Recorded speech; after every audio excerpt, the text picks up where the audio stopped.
আসসালামু আলাইকুম viewers, welcome to my channel. আমি আপনাদের রাসেল ভাই। আপনাদের জন্য নিয়ে আসলাম একটা আইসার 1112 প্রো, 11-12-19 সালের 4 মাসের 7 তারিখের গাড়ি চলছে 1,0846 কিলোমিটার। গাড়ি একদম ফুল ফ্রেশ,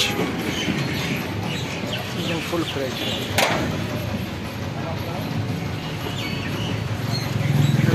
ফ্রেশ একটা গাড়ি। সামনের হুইল নতুন, একদম মানে হুইল এখনো অরিজিনাল।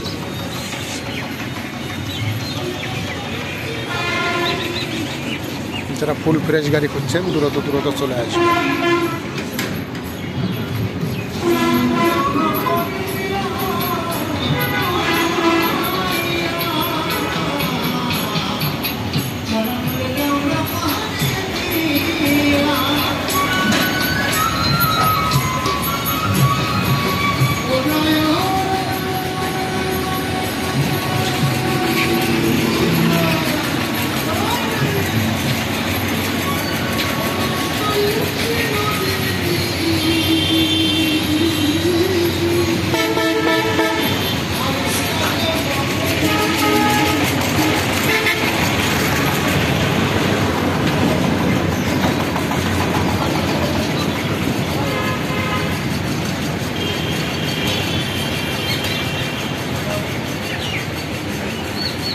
দ্রুত চলে আসবেন যারা নেওয়ার ইচ্ছুক আছেন।